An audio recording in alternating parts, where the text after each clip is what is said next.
ሰላም በዓለም ዙሪያ ያላችሁ የጌታ ቤተሰቦች እንዴት ናችሁ? ጌታ ለዘላለም የተባረከ ይሁን። ዛሬ መጽሐፍ ሲናገር እንዲህ ይላል፣ ጻድቅ በእምነት በሕይወት ይኖራል።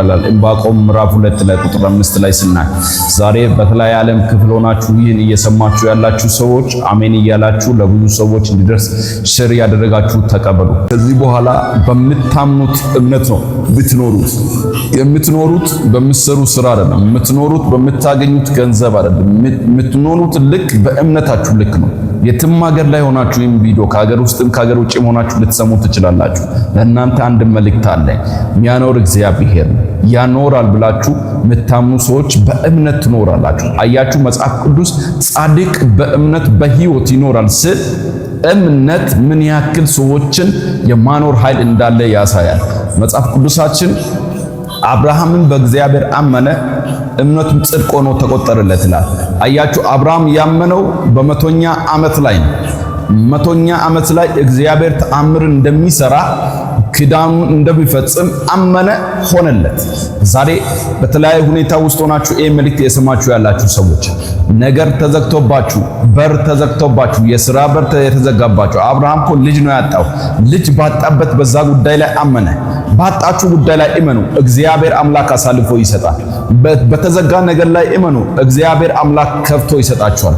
ባለቀ ነገር ላይ እመኑ፣ እግዚአብሔር አምላክ እንደገና ይጀምራል። ባለቀ ጉዳይ ላይ፣ በተጠናቀቀ ጉዳይ ላይ፣ በሞተ ጉዳይ ላይ እመኑ፣ ሕያው ይሆናል። መጽሐፍ ቅዱስ ሲናገር እንዲህ ይላል፣ ለነዚህ ለደረቁ አጥንቶች ትንቢትን ተናገር አለ። እንዴት ልናገር? ደርቋል እኮ ስል ትንቢት ተናገር አለው እግዚአብሔር። ዛሬ በደረቀብሽ ጉዳይ ላይ ትንቢትን እናገራለሁ፣ ሕይወትን ያገኛል። በዚህ በ3 ቀን ውስጥ በኢየሱስ ክርስቶስ ስም የእግዚአብሔር ክብር በሞተባችሁ ጉዳይ ላይ፣ ባለቀ ጉዳይ ላይ ይገለጣል።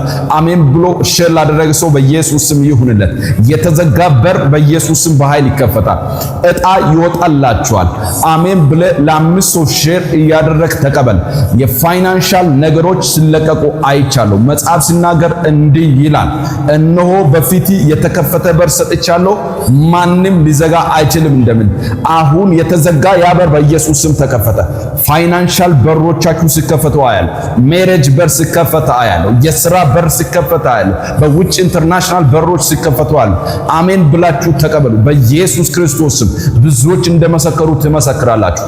ይሄ የምስክርነት ቤት ነው። ለናንተም ይህ መልእክት ይሁንላችሁ። ከዚህ ሰዓት ጀምሮ እንጸልይ። እስኪ ከኔ ጋር እስኪ 1 ደቂቃ እንጸልያለን። ልጆቻችሁ ወደዚህ ወደ ካሜራው ዘርጉና 1 ደቂቃ እንጸልይ።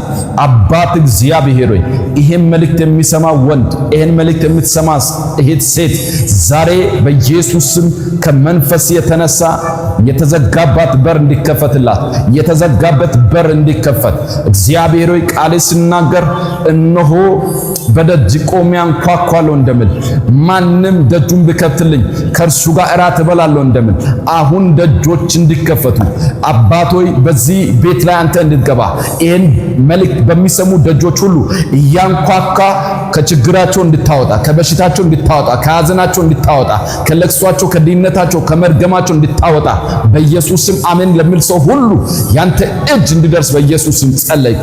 መርገም የተሰበረ ይሁን። አስጨናቂ ኃይል ሁሉ አሁን ይመታ። አዲስ ነገር በቤታቸው ላይ ይሁን። የክርስቶስ ብርሃን በጨለመባቸው ጉዳይ ላይ ይብራ። በኢየሱስ ስም ጸልያለሁ።